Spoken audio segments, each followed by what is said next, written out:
What's up guys, welcome back to the channel. Today we're going to be installing the Baja Designs S1 as ditch lights on my Tacoma using the Rego Fabrication ditch light brackets. And then at the very end of the video, we're going to see exactly how bright they are. Alright, so here are our lights and our ditch light brackets from Rego Fabrication. Then there's our wiring harness. I've actually had these brackets for about a year. I'm kind of just now getting around to getting lights for them and getting them installed. So we'll get right to it. First thing we're going to do is install our ditch light brackets. Go ahead and remove this top bolt.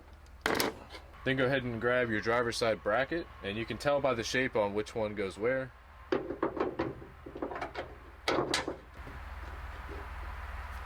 Lightly snug that up. And then go ahead and remove your lower bolt. Rotate the bracket into place.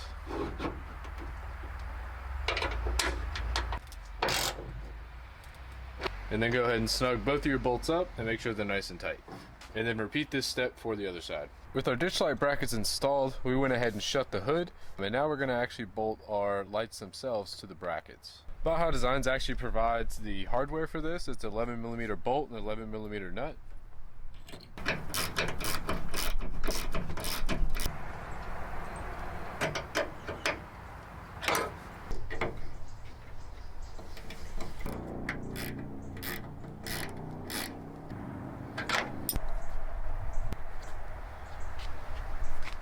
Alright, we got our lights all mounted up here. As you can see, they do clear my snorkel. This is the Amazon snorkel. It's actually for a Toyota Hilux. I do have an install video on it. If you guys want to see that, I will go ahead and link that up here.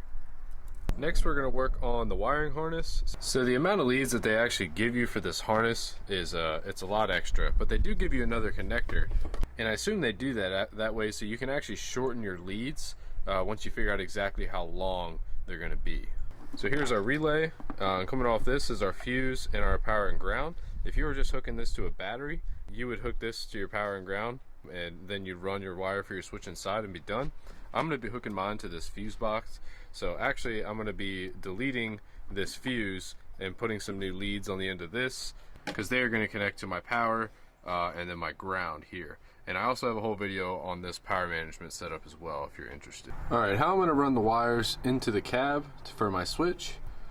There's a grommet right down there. As you can see, I already have a wiring harness that runs through there.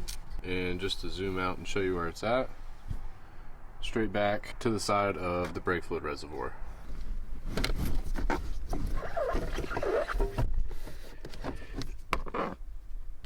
Alright, so we got our harness running inside. Now we're left with our relay. And this is, I cut that fuse like I talked about. I'm going to wire these to my fuse panel. And then after that, we'll deal with our ditch light leads. Basically, to shorten it, once you figure out how long your lead needs to be, go ahead and cut it, strip the end of the wires, slide these rubber grommets on, and then there's going to be these pins that are going to plug into the connector. So you're going to go ahead and connect both of these pins to these wires. Once your pins are connected, these wires are just going to plug into the provided connector they give you in this little baggie, and then you can go ahead and plug that back into your light. We got our leads crimped on.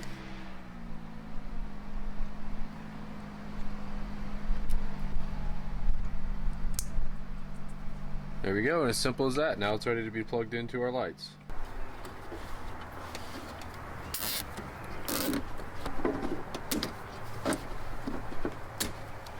Alright, we got our final bit of wiring done. Ran it across the cowl there. Shortened up this side as well. It seemed to work out good to put the connector for the ditch light actually right there under the cowl. So it's kind of all protected. Did that on both sides. So this is our harness that is run into the truck. This is just the switch that they give you, and you can go ahead and test your circuit as you see on and off. What I'm going to do is I'm actually going to run this up into my dash here, and then I have a switch panel here. I'm going to wire it to this switch here. So your mounting point of your switch is going to vary for everybody, so I'm really not going to show this part, but I'm going to go ahead and get that connected to this rocker switch to operate the lights. Alright guys, here they are all mounted up. I'm going to play with the aim, because actually later on when it gets dark, I'm going to go out and see where I want them aimed, and also I'm going to take some videos and show you guys how bright they are. Alright guys, so this is that's the driver's side ditch light on. That's factory headlights. and that is the passenger side ditch light. Then when you're sitting in the truck, you see I got it aimed off to the side, and you can see plenty far with that. And then out front, those are just factory headlights. And then that side. So they work real well with the wide angle lens, so you can really see the full kind of 180 degrees in front of you, especially when you're trying to find a camp, looking down a trail or something like that. It really just kind of pays off. So here's the front of the truck. You can see the spread on them. They go out pretty wide. For just one LED, I mean, they're real bright. If you were debating on getting the Squadrons or the S1s, I don't think you're losing much when you get the S1s over the Squadrons. Alright guys, thanks for watching the video. I hope the install video was helpful, and also I hope that the video of the lights being shined at night kind of helps you gauge on how bright they are. Sometimes it's hard to tell by pictures and videos, but I assure you they are very bright. So don't forget to like and subscribe, and we'll see you next time.